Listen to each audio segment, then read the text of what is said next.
నమస్కారం. అదృష్టం కార్యక్రమానికి స్వాగతం. గురువు ధనస్థానంలో ఎలాంటి ఫలితాలు ఇస్తారు, గురువు 7వ ఇంట్లో ఉంటే ప్రయోజనం ఏంటి, మరియు జాతక సమస్యలకు పరిహారాలు తెలియచేయడానికి మనతో ఉన్నారు ప్రముఖ ఆధ్యాత్మికవేత్త జ్యోతిష్యులు నాగరాజు సుద్దపల్లి గారు. మరి వారిని అడిగి మన వివరాలు తెలుసుకుందాం. నమస్కారం అండి గురువు గారు. సో ఈ రోజు గురుడు ధనస్థానంలో ఉంటే అలాంటి జాతకం ఉన్న వాళ్ళకి ఎలాంటి ప్రయోజనాలు ఉంటాయి? అందరికీ నమస్కారం. గురుభ్యో నమః. ఇక్కడ మనకున్నటువంటి గ్రహాల్లో అతిపెద్ద గ్రహం గురుగ్రహం, జూపిటర్ అని చెప్తాం. ఇక్కడ మనకున్నటువంటి ఈ గ్రహాన్ని జ్ఞాన గ్రహంగా చెప్తాం, అంటే జ్ఞానానికి ప్రతీకగా. అందుకే చెప్తారు మన వాళ్ళు, జ్ఞానం గొప్పగా కలిగినటువంటి వాడిని గొప్పగా గౌరవిస్తారు. ఎందుకంటే తెలివితేటలు, జ్ఞానం అనేటువంటివి చాలా ముఖ్యమైనటువంటివి. అలాగే గురువు ధనస్థానంలో ఉన్నప్పుడు, అంటే కుటుంబ వాక్ ధనస్థానం అంటుంది, అని కుటుంబ స్థానం, నేత్రస్థానం, ధనస్థానం ఇలా చెప్తాం అనమాట. ఈ ధనస్థానంలో ఆయన స్వస్థానంలో, అంటే ఒక మీన లగ్నానికి పంచమంలో ఉచ్చులో కానీ, లేదా సింహలగ్నానికి ధనుస్సులో స్వస్థానంలో కానీ ఉన్నట్లయితే, నేను ధనస్థానం గురించి చెప్తున్నాను కదా, పంచమం కాదు, ధనస్థానంలో. అదే ఇప్పుడు కర్కాటక లగ్నానికి సింహంలో కూడా 2వ ఇల్లు అవుతుంది గురువు. అలాగే మిథున లగ్నానికి 2వ ఇంట్లో గురువు ఉచ్చస్థితి అవుతుంది. అలాగే కుంభ లగ్నానికి 2వ ఇంట్లో మీనరాశిలో స్వస్థానం అవుతుంది. అలాగే వృశ్చిక లగ్నానికి 2వ ఇంట్లో కూడా స్వస్థానం అవుతుంది ధనస్సు. అయితే ఈ స్థానంలో ఉన్నప్పుడు మనకి మంచి వాక్ చాతుర్యం కలుగుతుంది. అలాగే పుట్టుకతో ఆర్థికంగా మనం ఒక చిన్న కుటుంబంలో పుట్టిన, అంటే ఆర్థిక పరిస్థితులు బాగలేని కుటుంబంలో పుట్టిన ఇతని జాతక రీత్యా ఆ 2వ ఇంట్లో గురువు గని స్వస్థానం లేదా ఉచ్చస్థానం కలిగి ఉండుంటే, ఖచ్చితంగా తన స్వయం కృషితో, తనకున్నటువంటి తెలివితేటలతో, తనకున్నటువంటి వాక్ చాతుర్యంతో ఖచ్చితంగా అతను ఆర్థికంగా స్థిరపడి గొప్ప స్థితికి వచ్చేదానికి అవకాశం ఉంటుంది. కాబట్టి గురువు ఎప్పుడూ కూడా, గురువు అనుగ్రహం ఒక జాతక చక్రంలో ఉంటే బాగుండు అని ఎందుకు అంటారంటే, గురుబలం బాగుంటే ఖచ్చితంగా తెలివితేటలతో ఎంత సమస్య వచ్చినా, లేదా భార్యాభర్తల మధ్య సమస్య వచ్చినా, ఇంకో సమస్య వచ్చినా, ఎక్కడైనా సరే ఈ గురువు బలం కలిగినటువంటి వాళ్ళు కొంచెం ఇబ్బందులు పడ్డా కూడా సర్దుకొని ముందుకు వెళ్తారన్నటువంటి ఉద్దేశంతో, లేదా దాన్ని సరిచేసి ముందుకొని వెళ్తారన్న ఉద్దేశంతో గురుబలం ఉంటే ఆ జాతకం చాలా బాగుంటుందని చెప్తారు. అందుకని గురువు ఏ స్థానంలో ఉన్నా మీ అందరికీ చెప్తాను, ఆయన చెడు చేయడు అని. అందుకని స్వస్థానం, ఉచ్చస్థానం అయితే ఇంకా బాగుంటుంది అనమాట. కాబట్టి 2వ ఇంట్లో ఖచ్చితంగా గురువు కానీ ఉన్నట్లయితే మీ జాతక చక్రంలో మంచిదే. కానీ అదే 2వ ఇల్లు స్వస్థానం, ఉచ్చస్థానం అయితే ఇంకా గొప్పగా ఉంటుంది. మీతో మాట్లాడడానికి కాలర్ ఉన్నారండి. అశ్వత్థరామయ్య గారు ఉన్నారు, అంబేద్కర్ కోనసీమ జిల్లా నుంచి. నమస్తే అండి. నమస్తే అండి. ఎవరి గురించి తెలుసుకోవాలనుకుంటున్నారు? నా గురించి అండి. డేట్ ఆఫ్ బర్త్ చెప్పండి. 1966 అండి, ఆగస్ట్ 29 అండి. 9 ఆగస్ట్ 66. ఓకే. టైం అండి? టైము 7:15 సాయంత్రం అండి. ఓకే. ఎక్కడ పుట్టారు? ధవళేశ్వరం అండి, రాజమండ్రి దగ్గర. ఓకే. ఏం తెలుసుకోవాలనుకుంటున్నారు? నాకు ఆరోగ్యం ఏంటండి, మన డబ్బులు అసలు నిలబట్టలేదండి. ఓకే. బాగాలేదండి అసలు. అచ్యుతరామయ్య గారు, ఇక్కడ మీకున్నటువంటి జన్మజాతకంలో లగ్నం సంధిలో ఉండిపోయింది. కుంభ మీన లగ్నాల సంధిలో ఉంది. 29.56, అంటే ఇంకొక 0.004లో ఆ లగ్నం మారిపోతుంది. అంటే మీరు ఇచ్చినటువంటి టయానికి ఇంకొక 2 నిమిషాల లోపు లగ్నం మారిపోతుంది. సో ఆ టైం కరెక్టా కాదా అన్నది మీకు తెలిసి ఉండాలి. లేదంటే ఎగ్జాక్ట్ కాకపోతే అది ఇబ్బంది పడతారు. ఎందుకంటే కుంభ మీన లగ్నాల మధ్యలో ఉంది. అది ఇంక మీన లగ్నమే అనుకోవాలి. ఇంక నేను అట్లా చూసుకున్నా కూడా మీన లగ్నంలో శని వక్రించి 2వ ఇంట్లో కుటుంబ స్థానంలో రాహు, పంచమ గురు కుజుడితో శుక్రునితో, 6వ ఇంట్లో రవి బుధులు, అలాగే ఇక్కడ 9వ ఇంట్లో వచ్చేసి కేతు, ఏకాదశంలో చంద్రుడు ఉన్నటువంటి జాతకం. మీ పిల్లలకి బాగుంటుంది. ఇది పంచమాధిపతి ఏకాదశంలో, లగ్నాధిపతి పంచమంలో ఉచ్చులో ఉండటం, ఈ గురువు అక్కడ ఉన్నటువంటి చంద్రుని చూడటం, లగ్నాన్ని చూడటం, ఇవన్నీ కూడా ఆ చంద్రుడి యొక్క స్థానంలో ఉండటం, ఇవన్నీ మీకు మీ సంతానానికి ఉపయోగపడుతుంది. ఆర్థికంగా ఇక్కడ రాహు ఉన్నందువల్ల ఉన్న ధనం అనేటువంటిది మాయలాగా కరిగిపోతుంది. ఎందుకంటే రాహు భరణీ నక్షత్రంలో ఉన్నప్పటికీ 2వ ఇంట్లో ఉన్నప్పుడు ఖచ్చితంగా మనం మనం ఉన్న స్థానానికన్నా కూడా ఎక్కువ ఖర్చు పెట్టేసుకోగలుగుతాం. ఎందుకంటే డబ్బులు నిలవకపోవటానికి కారణం ఏమిటంటే మనమే, మన మనస్తత్వాలే. మనకున్నటువంటి బంధాలు చాలా ఉంటాయన్నమాట. సమాజం కోసం బ్రతుకు, ఇప్పుడే చెప్పాను ఆమెకి, పక్కింటోడి కోసం, వాడి కోసం, వీడి కోసం మనం బ్రతకూడదు తల్లి, మన కోసం మనమే బ్రతకాలి అని. ఎందుకంటే ఎవరికి మనం అవసరం లేదు. కాబట్టి కొన్ని రోజులు పోతే సంపాదన లేకపోతే మన కుటుంబంలో వాళ్ళు కూడా గౌరవించరు. జైలర్ సినిమాలో ఆయన చెప్తాడు రజనీకాంత్, పిల్లోడికి చదువుకున్నప్పుడు మర్యాద ఉండదు, రిటైర్డ్ అయ్యాక మర్యాద ఉండదు, పని చేస్తున్నప్పుడే మర్యాద ఉంటుందని. అంటే అర్థం ఏంటి, సంపాదిస్తుంటేనే మర్యాద ఉంటుంది ఇంట్లో వాళ్ళ దగ్గరే, బయట వాళ్ళ సంగతి దేవుడు ఎరుగు. కాబట్టి ఇలాంటి స్థితుల్లో మనం ఉన్నటువంటి పరిస్థితుల్లో ధనాన్ని మనం ఉన్నదాన్ని జాగ్రత్తగా పెట్టుకోకపోతే పక్కన వాళ్ళ కోసం మనం, పక్కనోడు కారు కొన్నాడు, మనం కూడా వాడికంటే మంచి కారు కొనాలనుకుంటే మనకి ఉన్నాయన్నీ కూడా పోతాయి, రాలిపోతాయి. కాకపోతే దయచేసి గుర్తుపెట్టుకోండి, మీ జాతకంలో అచ్యుతరామయ్య గారు రాహు 2వ ఇంట్లో ఉన్నందువల్ల పొరపాటును కూడా మాట ఇచ్చేయకండి ఎవరికైనా, ఇది చేద్దాం అది చేద్దామని ఏమి ఇవ్వకండి. మీ ఆరోగ్యాన్ని చూసుకోండి, మీ కుటుంబాన్ని చూసుకోండి. రాహు 2వ ఇంట్లో ఉన్నాడు కాబట్టి దుర్గారాధన చేయండి. శుక్రవారం రోజున అమ్మవారికి ఎర్రటి పుష్పాలు సమర్పించండి.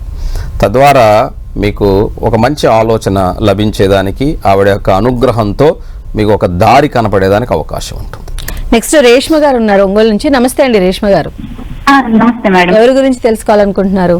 నా గురించేనండి. డేట్ ఆఫ్ బర్త్ చెప్పండి. జనవరి 21, 1998 అండి. ఓకే. టైం అండి? ఉదయం 7:16 అండి. ఏం అంటే ఎక్కడ పుట్టారు? ఒంగోలు మేడం. ఓకే. ఏం తెలుసుకోవాలనుకుంటున్నారు? నా పెళ్లి అండ్ నా జాబ్ లో గ్రోత్ గురించి మేడం. ఓకే, గురువు గారు తెలియజేస్తారు మీకు. నమస్తే గురుగారు. నమస్తే తల్లి. గురుగారు, జనవరి 21, 1998 సార్. అలాగేమ్మా.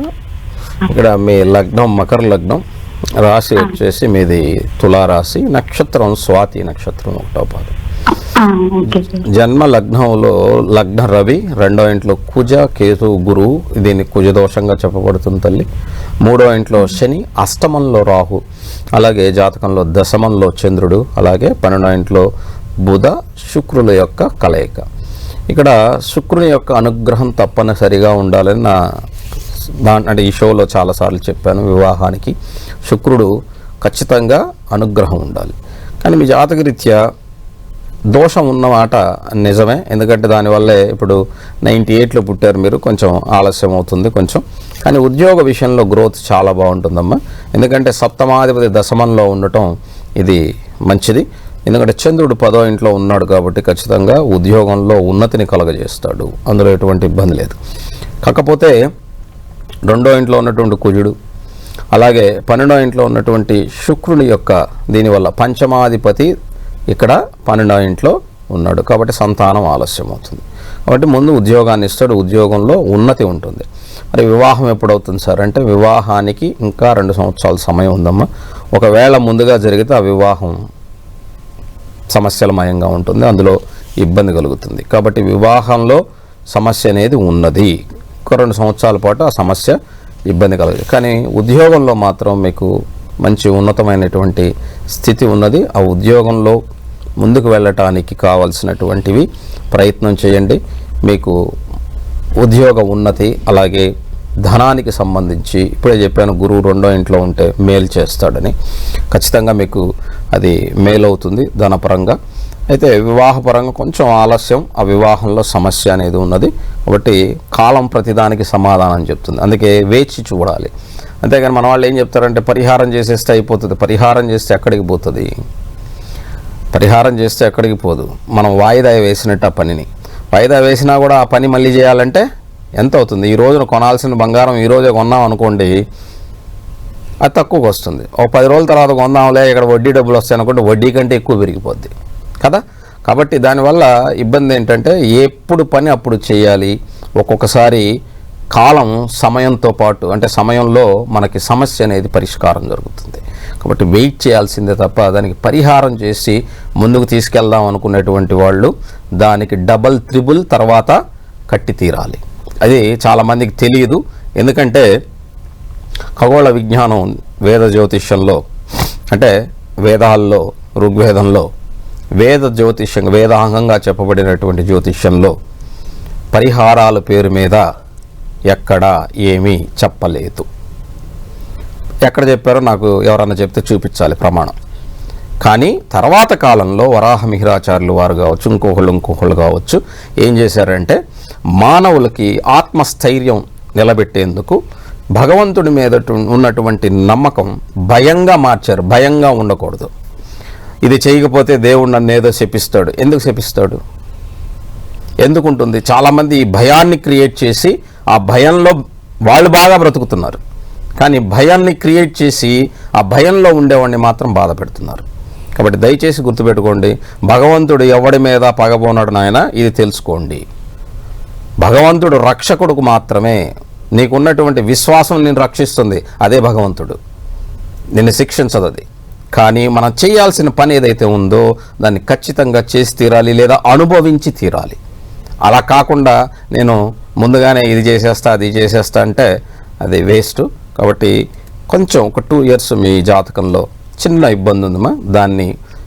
దాని ఉద్యోగంలో మీరు ఈ కాలాన్ని గడిపేస్తే మీకు ఖచ్చితంగా వివాహంలో మళ్ళీ మంచి జరుగుతుంది. నెక్స్ట్ సతీష్ ఉన్నారండి ఖమ్మం నుంచి. నమస్తే అండి. నమస్తే మేడం. నమస్కారం గురుగారు. నమస్తే అండి. ఎవరి గురించి తెలుసుకోవాలనుకుంటున్నారు? మా బాబు గురించి అండి. డేట్ ఆఫ్ బర్త్ చెప్పండి. డేట్ ఆఫ్ బర్త్ వచ్చేసి 3వ తారీఖు ఓకే 7వ నెల, ఓకే ఇయర్ వచ్చేసి 2008, సమయం వచ్చేసి మధ్యాహ్నం 12:40. ఓకే. ఎక్కడ పుట్టారు? ఖమ్మం అండి. ఓకే. బాబు గురించి ఏం తెలుసుకోవాలనుకుంటున్నారు? బాబు గురించి ఇప్పుడు స్టడీ గురించి అండి. అంటే ఇప్పుడు ఇంటర్ సెకండ్ ఇయర్ చదువుతున్నాడు. సో ఏ రంగంలోకి వెళ్తే రాణిస్తాడు అనేది ఒకసారి గురువు గారు సలహా తీసుకున్నామని చేశాను. ఇంటర్లో ఏం గ్రూప్ తీయించారు మీ అబ్బాయి? ఎంపీసీ అండి. ఓకే. ఇక్కడ విద్యాస్థానంలో గురువు చాలా బాగున్నాడు. ఇప్పుడు ధనస్థానంలో చెప్పాం కదా ఇందాక, గురువు ఎక్కడున్నా కూడా మేలు చేస్తాడు. అలాగే విద్యాస్థానంలో కన్యా లగ్నానికి తన సొంత ఇంట్లో గురువు హంస మహాపురుష యోగం అనే ఒక గొప్ప యోగాన్ని కలిగి ఉన్నాడు. కాబట్టి విద్యలో ఎటువంటి ఇబ్బంది లేదు. దశమాధిపతి భాగ్యంలో, భాగ్యాధిపతి దశమంలో బాగుంది. కానీ ఈ జాతకంలో కుజదోష ప్రభావం ఉన్నందువల్ల ప్రమాదాలు జాగ్రత్త. బ్లడ్ ఇన్ఫెక్షన్స్ రాకుండా చూసుకోవాలి. అలాగే శరీరంలో ఉన్న అవయవాల్ని జాగ్రత్తగా భద్రంగా, అంటే మనవాడు బండ్ల మీద ఫీట్లు చేసి కాళ్ళు ఇరగొట్టుకోవటాలు ఇలాంటివి చేయకూడదు. ఇది మీ వాడికి చెప్పాల్సింది, ఎందుకంటే శని మహాదశ జరుగుతుంది కాబట్టి. ఇక విద్య గురించి మీరు అడిగారు కాబట్టి, అంటే అడగకుండా కొన్ని చెప్పకూడదు, కానీ చూడంగానే చిన్న బిడ్డలు కదా వాళ్ళు బాగుండాలన్న ఉద్దేశంతో మీరు అడగని క్వశ్చన్కి కూడా నేను చెప్తూ ఉంటాను. కారణం ఏంటంటే మంచిగా ఉండాలి ప్రతి ఒక్కడు. అలాగే 4వ ఇంట్లో గురువు విద్యాస్థానంలో ఉన్నందువల్ల ఈ విద్య అద్భుతంగా సాధించుకోగలుగుతాడు. 7వ విద్యాస్థానాధిపతి విద్యాస్థానంలో చాలా చక్కగా ఉన్నాడు. అలాగే ఆయుష్ కూడా బాగానే ఇచ్చాడు దేవుడు. కానీ దాన్ని మనం చేజేతులారా ఇరక్కొట్టుకోకూడదు. అద్భుతమైన బొమ్మ ఇస్తే అది వేసినా ఏం కాదని 4 సార్లు అలా ఇలా ఉంచాం అనుకోండి, ఇరిగిపోద్ది కదా. కాబట్టి జాగ్రత్తగా ఉండాలి. ఎందుకంటే కుజదోషం, శనితో కుజుడి యొక్క కలయిక 12వ ఇంట్లో ఉన్నందువల్ల కొంచెం ఇబ్బంది ఉంటుంది. యూరినల్ ట్రాక్, ఈ మోషన్, గట్ సిస్టమ్, ఇది కొంచెం జాగ్రత్తగా ఉండాలి.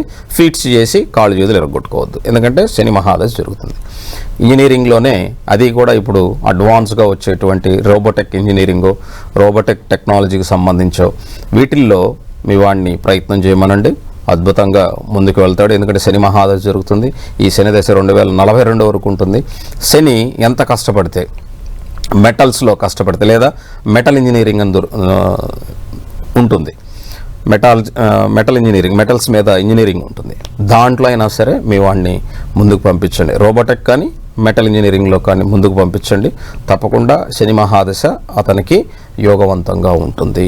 ఎందుకంటే పాపగ్రహం పాపస్థానంలో యోగం, పాపస్థానానికి అధిపతి, పాపస్థానాన్ని చూస్తూ 12వ ఇంట్లో ఉండటం యోగం. కానీ కుజుడితో ఉన్నాడు కాబట్టి నేను అందుకే చెప్తున్నా, భూ సంబంధమైన మెటల్స్ అన్ని భూమిలోనే ఉంటాయి, ఆకాశంలో ఉండవు.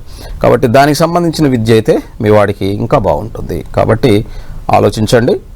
మెటల్ ఇంజనీరింగ్ ఏదైతే ఉందో దాన్ని ప్రొనౌన్సియేషన్ మిగతాది నాకు పెద్ద తెలియదు, ఒకసారి ఆలోచించండి. ఎందుకంటే ఈ మెటల్స్ ఇప్పుడు కొత్తగా వచ్చేటువంటి కార్లన్నీ కూడా బ్యాటరీస్తో తయారవుతాయి. బ్యాటరీస్ లిథియం అయాన్తో తయారవుతుంది, అంటే అన్ని మెటల్సే కదా. కాబట్టి అట్లాంటి ఇంజనీరింగ్ ఏదైతే ఉందో, భూమిలో ఉండేటువంటి మినరల్స్ ఏవైతే ఉంటాయో వాటి మీద ఇంజనీరింగ్కి మీ వాడికి అద్భుతమైన ఇది ఉంటుంది. లేదు సార్ మాకు అది కాదంటే రోబోటెక్ ఇంజనీరింగ్ పంపించుకోవచ్చు. నెక్స్ట్ పద్మనాభరెడ్డి గారు ఉన్నారు నెల్లూరు నుంచి. నమస్తే అండి. నమస్తే మేడం. ఎవరి గురించి తెలుసుకోవాలనుకుంటున్నారు? నా గురించి మేడం. డేట్ ఆఫ్ బర్త్ చెప్పండి. 16/3/1961. టైం అండి? మధ్యాహ్నం 3:40. ఓకే, ఎక్కడ పుట్టారు? నెల్లూరు. ఏం తెలుసుకోవాలనుకుంటున్నారు? అదే రుణ బాధలు ఉండేది, ఎప్పుడు రిలీఫ్ వస్తున్నాయి అందుకోసం. పద్మనాభరెడ్డి గారు నమస్తే అండి. మీరు ఇచ్చిన డేట్ ఆఫ్ బర్త్ 16 మార్చి 1961, మధ్యాహ్నం 3:45 నెల్లూరు. లగ్నం ఇక్కడ కర్కాటక లగ్నం, రాశి వచ్చేసి మీది జాతకంలో కుంభరాశి, నక్షత్రం పూర్వాభాద్ర నక్షత్రం 3వ పాదము. జన్మజాతక రీత్యా ధనస్థానంలో సింహంలో రాహు ఉండటం, ఈ రాహు మఖా నక్షత్రంలో ఉండటం జరిగింది. మీకు జన్మజాతక రీత్యా మీ యొక్క పూర్వీకుల శక్తి అంటే తండ్రి వాళ్ళదే గొప్పగా ఉన్నా కూడా మీ దాకా వచ్చేసరికి అది ఇబ్బంది కలుగుతుంది. మీ దాకా ఉంటుంది, మీ తర్వాత నుంచి. ఎందుకంటే రాహు 2వ ఇంట్లో కుటుంబ స్థానంలో ఉన్నందువల్ల అది ధనస్థానం కాబట్టి ఇబ్బంది కలుగుతుంది. అలాగే గోచార రీత్యా ఇప్పుడు 7.5 సంవత్సరం శనిలో మీరు ఆఖరి స్థితిలో, అంటే 2 ఏళ్ళు ఇంకా ఉంటుంది, 2 సంవత్సరాల పాటు. ఈ 2 సంవత్సరాలు ఏదైతే ఉన్నాయో ఇది ధనస్థానంలోనే, మీ కుంభరాశికి ధనస్థానంలో ఉన్నందువల్ల కుటుంబంలో ధనం ఖర్చు అవుతుంది. అలాగే కుటుంబంలో ఉన్నటువంటి వ్యక్తుల ఆరోగ్యము జాగ్రత్తగా ఉండాలి. కాబట్టి ఇప్పుడు శుక్రమహాదశలో శని జరుగుతుంది. దశాంతర దశలో అనుకూలంగా ఉన్నప్పటికీ గోచారంలో ఇబ్బందులు ఉన్నాయి కాబట్టి మీకు 2027 ఏప్రిల్ నుంచి మీకు ఆర్థికంగా తిరిగి నిలదొక్కునేదానికి మంచి అవకాశాలు దొరుకుతాయి. 2027 ఏప్రిల్ 22 వరకు ఈలోపు చిన్నగా అప్పులు చేయకుండా ఉన్న వాటిని జాగ్రత్త చేసి కొద్దిగా తీర్చుకునే ప్రయత్నం చేయండి. కానీ 2027 ఏప్రిల్ నుంచి మీకు ఆర్థికంగా నిలబడేదానికి దానికి ఎలా అవకాశం వస్తుంది సార్ అంటే అది ఎవడో చెప్పలేడు. అది ఎవరూ చెప్పలేరు. నీకు ఇలాగ వస్తుంది, ఫలానోడు వస్తాడు, ఇది ఇందులో పెట్టమంటాడు, ఇందులో వస్తుందని ఎవరూ చెప్పలేరు.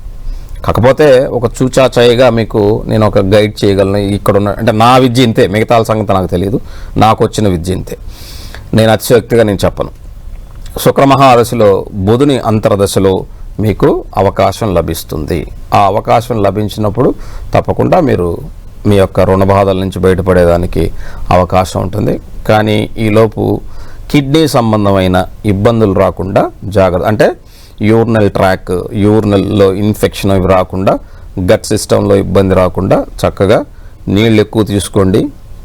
అలాగే మనకి ఏదైనా సిగరెట్ లాంటి అలవాటు ఉంటే మానేయండి. నెక్స్ట్ వెంకటేశం గారు ఉన్నారు పటాన్చెరు నుంచి. నమస్తే అండి. నమస్తే మేడం. ఎవరి గురించి తెలుసుకోవాలనుకుంటున్నారు? మా అమ్మాయి గురించి మేడం. డేట్ ఆఫ్ బర్త్ చెప్పండి. July 14th. July 14. Okay. Year 1999. Okay. Time అండి? టైం మార్నింగ్ 6 గంటలు మేడం. ఓకే. ఎక్కడ పుట్టారు? ఇక్కడ హన్మకొండ. ఓకే. ఏం తెలుసుకోవాలనుకుంటున్నారు? అదే పెళ్లి చేయాలనుకుంటున్నాం మేడం. దోషాలు ఉన్నాయా, ఎట్లా ఉంటుంది? మీరు ఇచ్చినటువంటిది 14 జూలై 99 అండి, బుధవారం. మీ అమ్మాయిది ఉదయం 6 గంటలని చెప్పారు, హనుమకొండ. లగ్నం ఈ పాపది కర్కాటక లగ్నం, కర్కాటక రాశి, పుష్యమి నక్షత్రం 2వ పాదం. లగ్నంలో చంద్రుడు, బుధుడు, రాహు. చాలా తెలివైనటువంటి అమ్మాయి, అలాగే చాలా చక్కగా నడుచుకోగలిగినటువంటి అమ్మాయి. కానీ కదిలిచ్చి ఏమంటారంటే తేనె పట్టు మీద రాయేయకూడదంటారే, ఈ పిల్ల మీద అంతే. ఆ పిల్ల తేనెని జాగ్రత్తగా తీసుకోవాలి తప్ప రాయేస్తే మాత్రం మనకి వాచిపోతాయి. కాబట్టి జాగ్రత్త. 2వ ఇంట్లో శుక్రుడు, 4వ ఇంట్లో కుజుడు, కుజదోషంలో, 7వ కేతు, 10వ గురువు శని, 12వ ఇంట్లో రవి. ధనాధిపతి 12వ ఇంట్లో ఉండటం ఇది దోషము. అలాగే 4వ ఇంట్లో కుజుడు ఉండటం వల్ల ఇది కుజదోషంగా చెప్పబడుతుంది. ప్రస్తుతం బుధ మహాదశలో శని వచ్చే ఏప్రిల్ దాకా మాత్రమే ఉన్నటువంటి ఇది. అయితే జాతకరీత్యా ఈ పాపకి మీరు వివాహానికి ఇంకా సమయం ఉంది సార్, ఇంకా 1.5 సంవత్సరం సమయం ఉంది. లేదా మీరు చేయగలిగితే రేపు ఏప్రిల్ నుంచి రేపు ఫిబ్రవరి వరకు మనకు మూడం ఉంది కాబట్టి మూడం తర్వాత ముందుగానే చేయగలగాలి, లేదా 1.5 year ఆగగలగాలి. ఈ రెండిట్లో ఏదో మీరు అన్నది చూసి ఆలోచించుకోండి. అంటే ఫిబ్రవరికి 17కు 18కు అయిపోతే మూడం, మీరు ఏప్రిల్ 26 లోపు అంటే 2 months లోపు మీరు చేయగలిగితే చేయండి. లేదా కనీసం సంబంధం కుదిరితే కూర్చుకొనన్నా పెట్టుకోండి, లేదంటే 1.5 year ఆగండి. ఎందుకంటే జాతకంలో ఉన్నటువంటి కుజదోషము కుటుంబాధిపతి వ్యయంలో ఉండటం వలన కుటుంబంలో వాళ్ళు అంటే వచ్చేటువంటి వ్యక్తులు ఈ పాప ఇందాక చెప్పాను కదా, తేనె పట్టు మీద రాయి వేసినట్టు వేయకూడదు. ఆ పాపను జాగ్రత్తగా పిండుకుంటే తేనె వస్తుంది తప్ప మనం అనవసరంగా కెలిగితే మాత్రం అవతల వాళ్ళకైనా మనకైనా కుట్టి పెడుతుంది. దానివల్ల కుటుంబం అంతా పాడైపోద్ది. కాబట్టి ఈ కొంచెం ఈ సమయంలో మీరు చూడగలిగితే చూడండి, లేదా 1.5 year మాత్రం ఆగండి. నెక్స్ట్ నవీన్ గారు ఉన్నారు హైదరాబాద్ నుంచి. నమస్తే అండి నవీన్ గారు. నమస్కారం మేడం. ఎవరి గురించి తెలుసుకోవాలనుకుంటున్నారు? మేడం సార్ నాది date of birth June 16, 1981. Time అండి? Morning 6:10 AM. ఎక్కడ పుట్టారు? ఖమ్మం, KHAMNAM ఖమ్మం. ఏం తెలుసుకోవాలనుకుంటున్నారు? నెక్స్ట్ కెరియర్ ఫేజ్ ఎలా ఉంటుంది, నెక్స్ట్ ఇంకేమన్నా స్థిరాస్తులు కలిసి వస్తాయా ఇన్వెస్ట్ చేయాలంటే? ఇక్కడ మీ లగ్నం వచ్చేసి మీది మిథున లగ్నం, రాశి వృశ్చిక రాశి, నక్షత్రం విశాఖ, నక్షత్రం 4వ పాదం. లగ్నంలో రవి బుధ శుక్రులు ఉన్నటువంటి జాతకం. లగ్నంలో రవి బుధుల యోగం అది మంచిదే. బుధాదిత్య యోగం, భద్రయోగం ఉన్నటువంటి యోగం. కుటుంబ స్థానంలో రాహు, 4వ ఇంట్లో గురువు శని, 6వ ఇంట్లో చంద్రుడు నీచపడి, 8వ ఇంట్లో కేతు, 12వ ఇంట్లో కుజుడు. ఇక్కడ రవి బుధులు తప్ప మీ జాతకంలో గురువు 4వ ఇంట్లో తప్ప ఈ 3 గ్రహాలు తప్ప మిగతా అన్నీ కూడా మీకు ఇబ్బంది కలిగించేవి. ఎందుకంటే కుజుడు వ్యయంలో ఉండటం, 6వ ఇంట్లో కుటుంబాధిపతి ఉండటం, 2వ ఇంట్లో రాహు ఉండటం, 4వ ఇంట్లో శని ఉండటం, ఇవన్నీ కూడా ఇబ్బంది కలిగించేటువంటివి. కానీ ఇప్పుడు కేతు దశ అయిన తర్వాత శుక్రదశ వస్తుంది. చాలామంది ఏంటంటే శుక్రమహాదశ అనగా సంకలు గుద్దేసుకుంటారు అనమాట. అబ్బా నాకు సూపర్ అని, మంచిదే సైకలాజికల్గా ముందుకెళ్ళేదానికి, అందులో ఎటువంటి సందేహం లేదు. శుక్రదశ యోగిస్తుంది పంచమాధిపతిగా ఉన్నప్పుడు, మరి వ్యయాధిపతిగా ఉన్నప్పుడు రెండూ ఉంటాయి. సో ఇక్కడ జాతకంలో వ్యయంలో కుజుడు కానీ లేకుండా ఉంటే బాగుండేది. కానీ వ్యయంలో కుజుడు ఉండటం వల్ల తర్వాత ఇక్కడ శుక్రదశ పంచమాధిపతి వ్యయాధిపతి లగ్నంలో ఉన్నందువల్ల మీరు అడిగిన ప్రశ్న స్థిరాస్తులు కలిసి వస్తాయా అని అడిగారు. కలిసి వస్తాయి. అలాగే ఆరోగ్యం కూడా దెబ్బతింటుంది. రెండింటిని బ్యాలెన్స్ చేసుకోగలిగితే చేసుకోండి. హెల్త్తో పాటుగా ఆస్తి, రెండింటిని బ్యాలెన్స్ చేయండి. శుక్రదశ జరుగుతుంది వచ్చే ఆగస్టు నుంచి. ఆ శుక్రదశ మొదలైన దగ్గర నుంచి మరి మీ ప్రయత్నం అన్నది ముందుకు తీసుకెళ్ళుకోండి. గురువు దశమాధిపతి విద్యాస్థానంలో ఉన్నాడు కాబట్టి మీకు వృత్తిలో వృద్ధి కలుగుతుంది. కానీ స్థిరాస్తి ఒకటి వచ్చిందంటే ఒకటి ఖచ్చితంగా అనారోగ్యం ఉంటుంది, గుర్తుపెట్టుకోండి. ఒక స్థిరాస్తిని మీరు పెంచారంటే మీ శరీరంలో ఒక అనారోగ్యం పెరుగుతున్నట్టే లెక్క మీ జాతకానికి. కాబట్టి దాన్ని మీరు ఎలా కావాలో అలా తీసుకోండి. రైట్ గురుగారు, ధన్యవాదాలండి. ఈరోజు జాతక సమస్యలకి పరిష్కారాలు తెలియజేశారు. ధన్యవాదాలు. నమస్తే. ఇది వాటి అదృష్టం కార్యక్రమం. చూస్తూనే ఉండండి 10 TV.